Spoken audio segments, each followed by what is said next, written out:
It's Red Friday. It's an early live stream of your game plan against the New York Jets. How do these Chiefs get a win? They do it by doing this, and it's not much of a secret.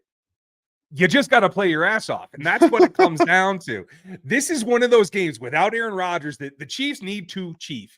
They can't do what they've done in the past. They have to pick up where they left off against the Chicago Bears and hit a team that's going to have trouble moving the ball. They're going to be minus some players. They're going to have some obstacles, but you got to get it done. And I think it's all here for this team. I don't know how you feel, Dan, but welcome to the RGR game plan live stream. We're a little bit early today because we have some conflicts going on, but we welcome you. Like, sub, hit the bell if you're new to us. You're going to be watching this on replay. Most of you, if not you hardy folks, we appreciate. This is Dan Harms. I'm Ryan Tracy. Welcome to RGR. Dan, what is the biggest safeguard to keep their edge, to stay on top of it? It's a live, it's a Sunday night football game. Like, this is what a lot of people like to play in. They love playing in the Sunday night football games. They love being on the national stage. Yes, it's the Jets. The fact that they're playing the Jets defense should be enough to keep them mentally engaged. This is not the Bears, where their defense and their offense are terrible and they're just going to come in, show up, and be okay. Yeah. That defense can get after it. They're an excellent group. And right now, yes, you had a game against the Bears where you were able to put some things together and get your young wide receivers going. This defense is going to be a little bit different to score points against, as well as get in a rhythm. They're going to try to throw off the quick passes early, and that's not going to be easy to run against either. They got some guys up front. Quinnen Williams might have something to say about that. Even though the interior of the offensive line is great, he is an elite defensive tackle in every facet. So it's going to be fun. Like I said, I do believe the fact that they're playing the Jets defense helps keep them mentally engaged for a game like this on Sunday Night Football. I completely agree. So when you take a step back from it, so you're putting the game plan together, and I do this every week. Like, how would I go attack this group? And there's a couple of things. You've mentioned it, and it worked pretty good last week, the draw concept, right? Yeah. Where you allow some penetration and you slip underneath it. I think, correct me if I'm wrong, folks, you might have heard this out of my mouth before. You can run counter as well, because as good as Quinnen Williams is, you get him slanting one way into a gap that creates blocking angles for your lineman when you cut it back the other way. So those are two run concepts that I think they can start with early and try to build back upon. Now, we were surprised about Pacheco last week being ready, and he was. Yeah. I don't see any reason why he won't be ready now.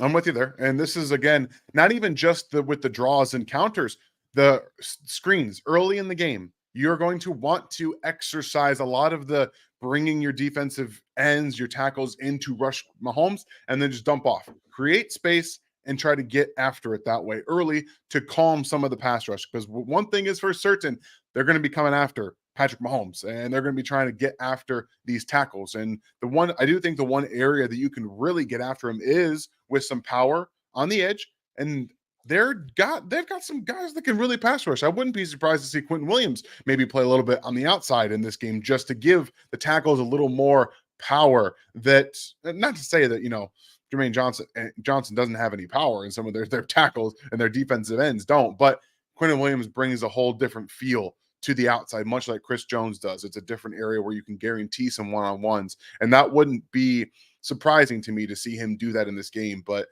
at the end of the day, running the ball, it might be at a premium. You might find yourselves in some situations where you can't necessarily get the yards you want to, but that is still more of a reason to try.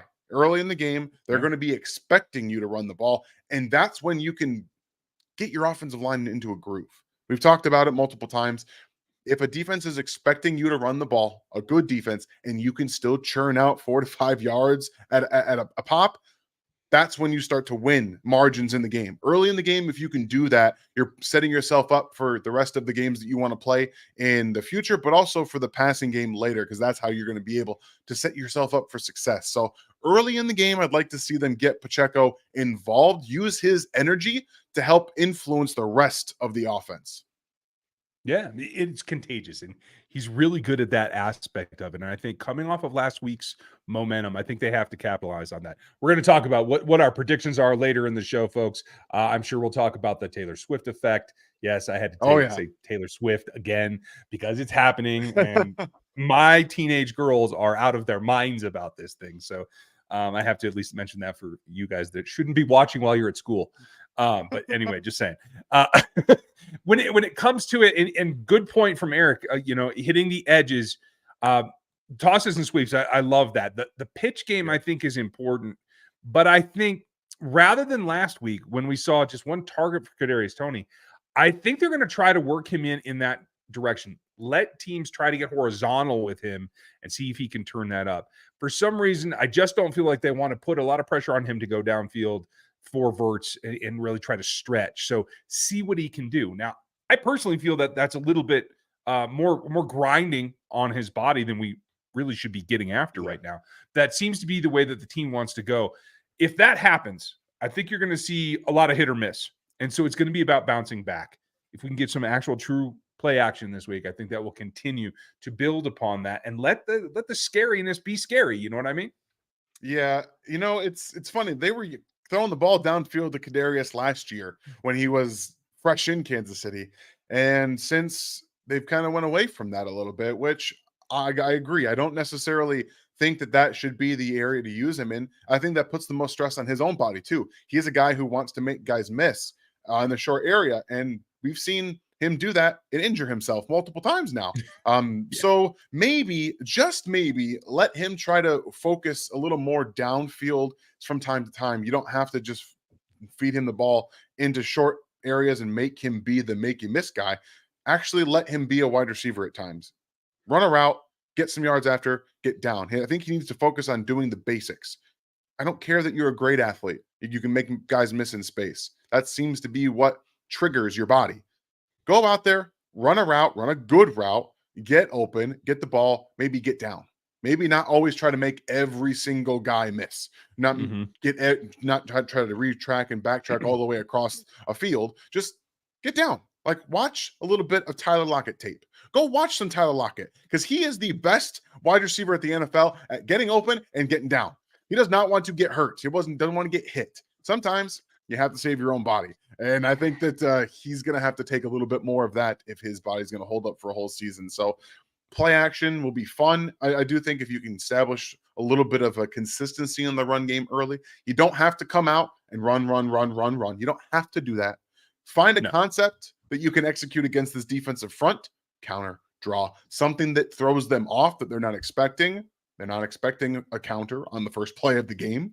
But if you come out and are able to do that, you can then start to get to your play action game, bring in some 12 and 13 personnel. And I still think in this week, running 40-ish% of your offensive snaps from 12, now that Noah Gray has been back at practice and should be good to go, that might be the area where you just say, we're going to do this. We're going to come out and throw our two best receivers out, rotate, and just kind of run it that way. Yeah, I agree with you. It's challenging, I think, because everybody's so scared of Sauce. And when you look across the league, Sauce is still good. Is he playing as well as he did last year? No. That's the reality as well. And so you have a different combination. Now, I think personally, I'm going to be comfortable with Watson running routes against Sauce Gardner because Sauce is going to try to be in position. He can't play through Justin Watson like he can a lot of receivers. He's tenacious, he's physical, but he doesn't have, honestly, just the mass to play through a bigger bodied guy like that. So he's going to try to move around him. He's going to try to cut off and anticipate his routes. If you can just get, I think, more simple routes where you can get body to body and use that shield, I think Justin Watson can be fairly successful in limited targets. I don't think that you have to feed him 9 like you tried to feed Rashid last week. Rashid's going to get his. In fact, we'll talk about him coming up, I'm sure. But I think in my mind, it's about attacking Sauce to put him on the defensive and then working off of that. I know it's a little counterintuitive, but that's the way I would go at it. It's funny you say that. I was just doing a breakdown for football guys, and I focused on Kendrick Bourne, who last week played against the Jets. And one thing you can do is run some speed routes at him downfield to make him turn his hips and come back. Guess what? Against man coverage, you're going to actually be kind of successful. Sauce is an excellent zone corner for this Jets defense, but in man-to-man situations, you can still beat him. He's still a great corner. Don't get me wrong. He is a great top 3 cornerback in the league, in my opinion. but you can still find ways to beat him. If Kendrick Bourne can beat him in man coverage, I'm telling you right now, some of these receivers in Kansas City can do the same thing. So you can still, I definitely think drawing up a game plan to attack him in different ways, make him go up the field, like attack him there and underneath at the same time. That's where you can actually get after this defense, is by forcing these cornerbacks to have to think in multiple ways, not just this guy's here, he's in my area and I'm going to go with him down the field, but you can also run running backs into the flat in the same area, try to attack the same place that Sauce is in, but getting them to focus downfield first and then hitting them underneath, I think, is where you can still be successful against these, both honestly, DJ Reed and Sauce Gardner. Agreed. And here's the thing is, like, it all works on a progression, because then I think the next thing to do is you have what I think one of Saleh's tendencies is, then if you're getting pressured out of man and maybe you're not performing as well as you want to, there's that cover 3 concept that they always like to run. There's some cover 4 they're going to do as well. And so how do you attack that? You attack Sauce or Reed in their zone, and then you cross out of it. You run those deep crossers, so you make the safeties come down and attack the middle.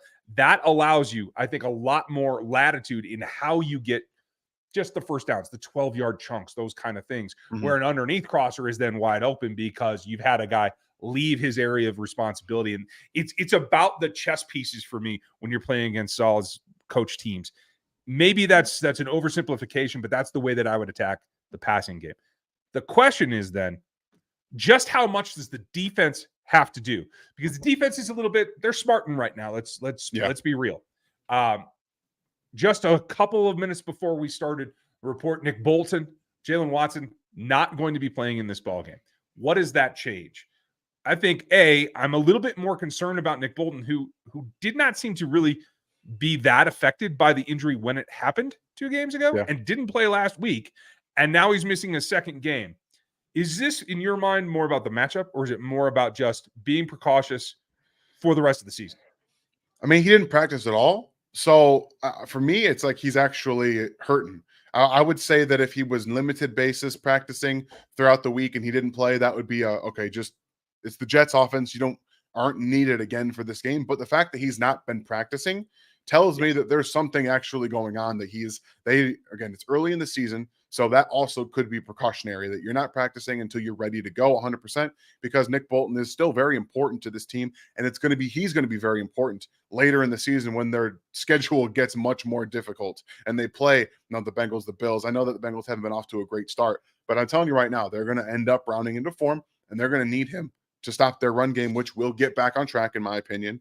And he's going to be a focal point there. So right now you have to be able to get after his recovery and allow Drew Tranquill to be what you brought him in for, to play a little bit more. And if he's going to be on the field more, especially with Nick Bolton right now, he's got to get comfortable in what he's doing. I thought he played great last week. He's going to have another opportunity this week to have a really impactful kind of like a, what do you call it? They come in for somebody else. Like, it's a replacement option for the linebacker crew, which is not what they really brought him in for. They wanted him to be kind of like your nickel dime backer, but right now he's forced into starting role, and that's good for this Chiefs defense. Getting him these reps now will help them come playoff time. So it's going to be interesting to see what they end up wanting to do with Drew Tranquill and Leo Chenal. If they're going to continue to put Leo out there a lot, that's going to be best for all of them, in my opinion. Yeah, I have to agree with you. And this is, I think, a nice hodgepodge, because you get the Tranquill can play passing downs in a 2 linebacker set. Now he can come in, proven he can be the middle in a base set as well. Spags had some interesting comments this week about how they're using Leo Chenal in a combination of ways, from off ball, from blitz to the overhang, getting him against the passer. I think that can expand now too. I think they should be very happy with what they saw from him last week. We'll see what happens next week. Then it becomes about, how do you deal with the run game? They're going to have to run the ball. Yes. There's no way the New York Jets get through a ball game for the rest of this season without running the ball, almost as a run first option. Everything needs to flow off of that, in my opinion, but it allows the Chiefs to, I think, settle down. Is Drew Tranquill going to be as good against the run? No, I don't think so. But he's going to be good enough. And if they continue to play a team defensive style where you're swarming to the ball. Everyone's manning their what did Trent call it? Your job plus. Yeah. If you're doing that, you're going to be able to make those stops when you need to. Are you going to give up some plays? Yeah, but a chunk on the ground of 12 to 15 yards is better than a chunk in the air of 30 or 35. And with Wilson, I think you have to guard against that, because if you let your guard down against Garrett Wilson, he's going to burn you. There's not anybody else really that's going to do much.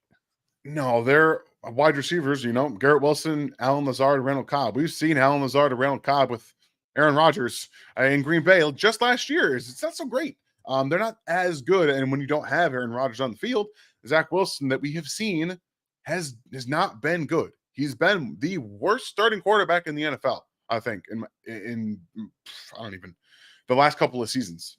And I know we're going to talk more about what the Chiefs defense is going to do against Zach Wilson.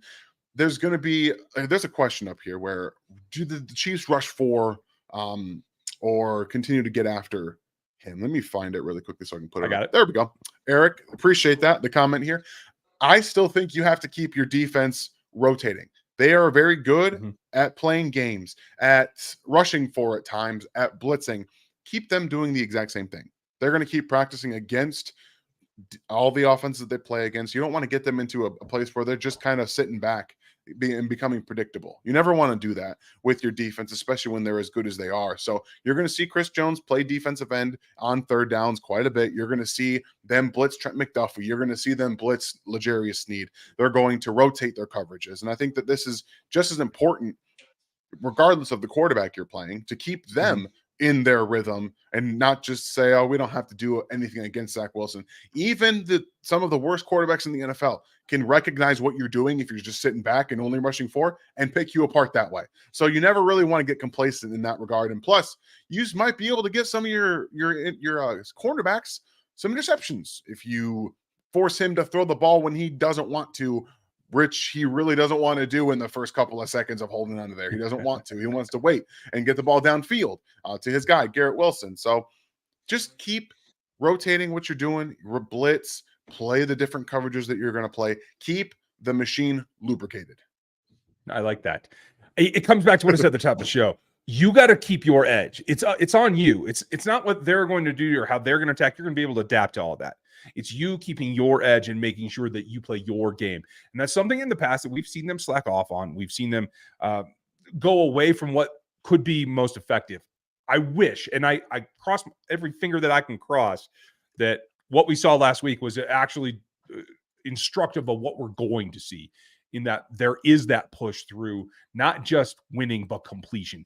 Finish these games. And that's what they have to do here. When you take a look here, that I've got the receiving grades up on the screen for everybody. If you're not watching on YouTube, folks, make sure you like, sub, and get over to the YouTube page at rgrfootball.com. It'll send you right there. You can sub over there so you can see things like this. If you're listening on audio, appreciate you. We are going through a couple of changes on the podcast side, so make sure you stick with us and sub on the YouTube side as well. But what you see here is that it really is, much like people will complain that the Chiefs offense that runs through Travis Kelce is a one-man show. Certainly, they're trying to find a way for that not to be the case in New York now, because, like you said, when you have familiarity with Cobb and Lazard, it was different with Rodgers under center. Yeah, this is a very different show when the tight end is now your second most productive guy here. That becomes a problem, and I'm not sure that we're going to continue to see. I don't think Lazard breaks contact with the Chiefs DBs here. I know that Jalen's not going to be out there, but Joshua will, and I feel good about that. So you're not going to have those windows that I think maybe they had last week that allowed them to get a couple of extra things done. That's not what I'm seeing here. So it's about Wilson. Take him away, double him up, bracket him. I don't care what you do. If you're going to play mixed zones, I think you have to go back to that man match mixed zone with a safety over the top of it so that you don't allow him, because he is very good at settling down and understanding where he needs to be to give his quarterback a shot. Will the quarterback know that? I don't know. But from your defensive scheme, you have to be able to deal with wherever he goes. And I do think that means some safety attention. I prefer it to be probably reading the box, Cook over the top, looking at where Wilson is at all times. But we might see dime as well. I know Edwards came away with the pick last week. That's great and all. I don't know that that's exactly how I would play it. How would you align the secondary? I'm looking to just shade coverage to Garrett Wilson every single play personally. I just don't even make it a question whether he can get deep. Because if there's one play that you don't want to happen, it's the deep shot to Garrett Wilson, because Zach Wilson can still throw the ball down the field. He has a very good arm. That's never been in question. Right. Right here is where the question is. Can he get the ball out? Can he see the defense? Can he operate the offense quickly enough? And if you want to get everything in position properly, he's probably going to have to try to speed up his process, get Garrett Wilson the ball early. If you shade safety coverage to his direction, I don't really care who it is. You can have Josh Williams there to press him if you need to and have safety shaded that way as well. Probably what I would do myself. Just put your, like Bill Belichick did with Tyreek Hill, put your number 2 corner or your number 1 corner or your number 2 corner with safety help, bracket him, and then you play your best corner on whoever's out there, Allen Lazard. And that way, guess what? You don't really have many options as from a wide receiver perspective. You have to then attack the linebackers. And Drew Tranquill is a much better coverage linebacker than Nick Bolton is. And you can still lock down some of those tight ends. You might end up being able to get more sacks and more pressure than you initially wanted to if you play it that way.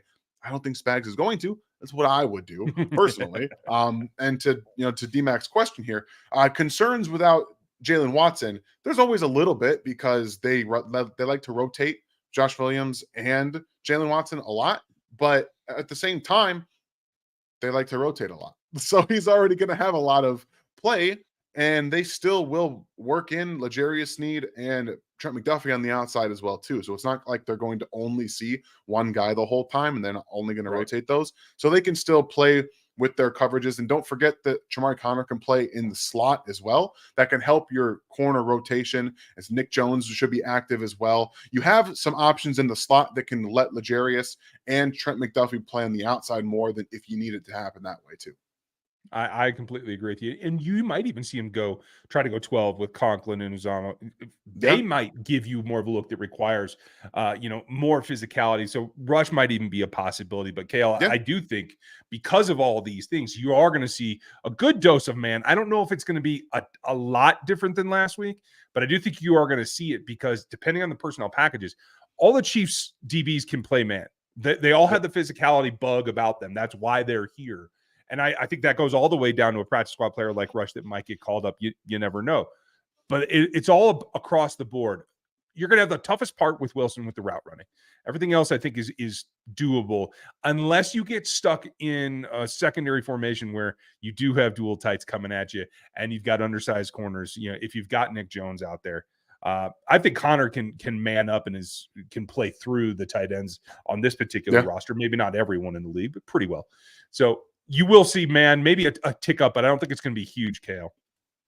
I'm with you. Let's get to Cody's before we get to our predictions here. How can the Chiefs offense turn the Jets' strength into a liability like they did with the 49ers? A couple of things. If you're going to get off on that, the draws work. The counter will work in the base. But if you're thinking third down, it's screen game. Because they're going to get penetration. They're going to come after you. If you can just get particularly like a tight end and a single offensive lineman out to one end. I don't know about the tunnel screens with all the wide receivers. That doesn't feel like that's really the best way to attack this particular group. But I would try to screen on second and long, certainly on third and medium to long. I think it's worth giving it a shot. I'm telling you right now, if Andy Reid can make Nick Bosa's head spin, imagine what he can do with these defensive ends. Just don't block them. Don't block them. Run jet actions. Don't block them and make them have to think about what's happening. Because, again, it could be an RPO. It could be a handoff. It could be a jet sweep action. There's no way of knowing what happens, especially when you're not blocked. When you're blocked, at least you're like, okay, let me get on one side, look where the ball is. When you're not, you have to think about, okay, does the quarterback have the ball? Does that wide receiver who just jet swooped across my face, does he have the ball? Does the running back have the ball? There's so many different things that can go through their heads, and they're still young. They're not hugely highly instinctual and excellent players like Nick Bosa is. Like, they're all learning still. They want to tee off. They want to get after Patrick Mahomes. Use that to their advantage. Don't block them. Let them run upfield. Hand the ball off to Isaiah Pacheco, and they can't do anything about it. They can get that way. Your tackles can get to the second level, and then you have one free man. That's what they always want to do. So you might see more split zones where the tight ends are coming across the formation to unblocked guys, and you might see more jet sweeps. Like, take Rashee Rice, explosive guy. Use him on a ton of jet sweeps. Honestly, this would be another great game to get him comfortable with running a bunch of wind sprints sideline to sideline. Just run it that way. Get him comfortable doing that. Hit it on some wide receiver screens. Give him the ball. Do some different things to keep these defensive ends off their game. I love that concept too. And I think I think they probably still want to try to feed him. I think it was one thing. They like his hands. Somebody made a point of it. I can't remember. It might have been Nagy. I'm not sure about just how strong he is with his hands, except for the couple of plays where he lets balls into his shoulders. So let's see if they give him another chance to rectify that and really make the coach's improvements become true. Give him a couple opportunities downfield. That's where his hands at SMU were impeccable. When it was a 50-50 go ball or just to go get it, he was excellent at that. Maybe he needs a couple of those in a game like this against good corners.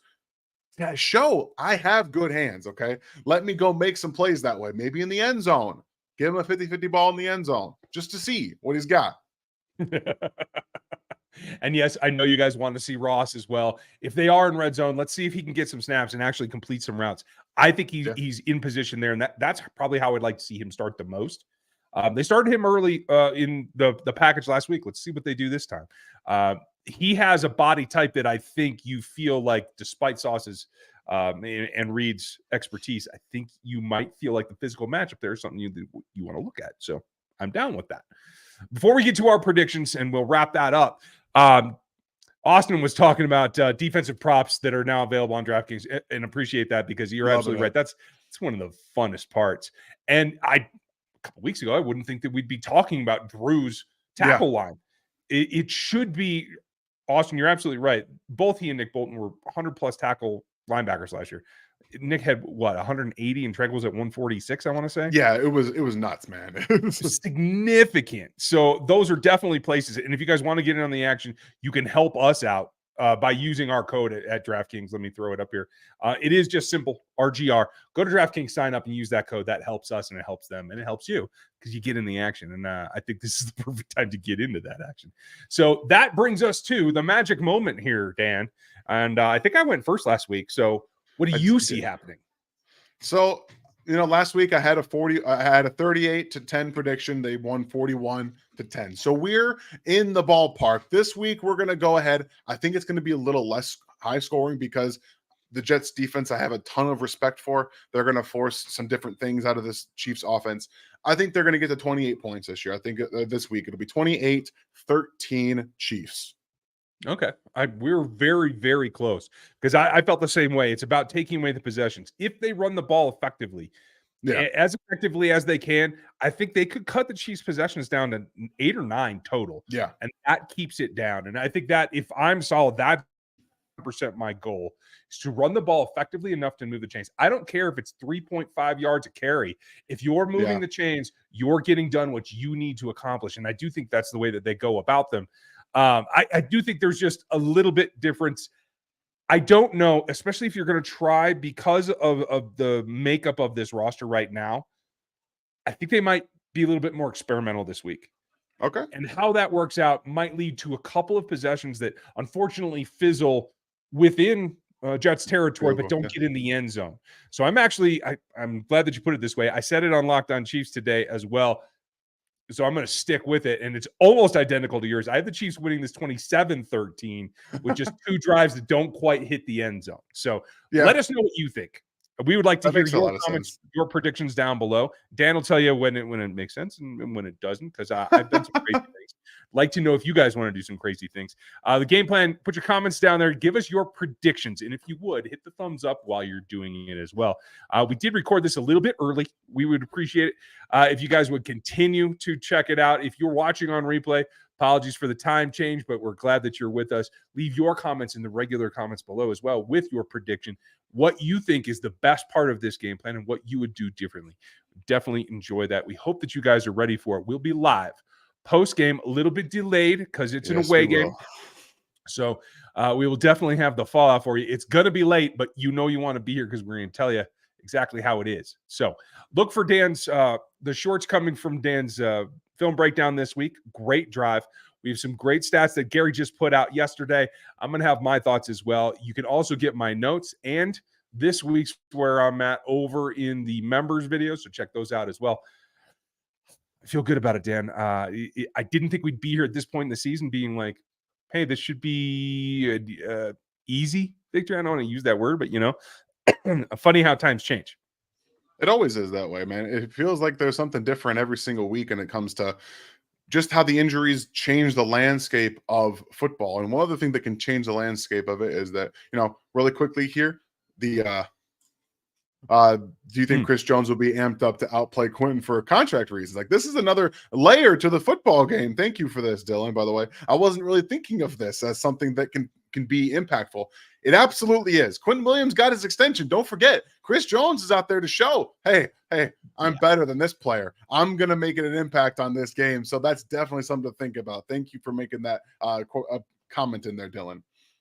Absolutely. And when you, I'll repeat it, I said it earlier in the week, when you look at what they did last week, the best blocker they had last week was Joe Tittman, a rookie. So yeah. I think Chris has got plenty of room to make his point. 3-sack game would probably work out pretty well for all of us, right? I think so. That's definitely on the docket as well. It's up there for him. Yeah. Let's get after it. I hope that you guys are ready for this game. We'll be with you post game. Check out the channel over the weekend. We'll have a couple of things for you as well. Thanks for spending your time with us on an early stream for your Red Friday game plan. Have a great one, Dan, and enjoy your evening. Everyone.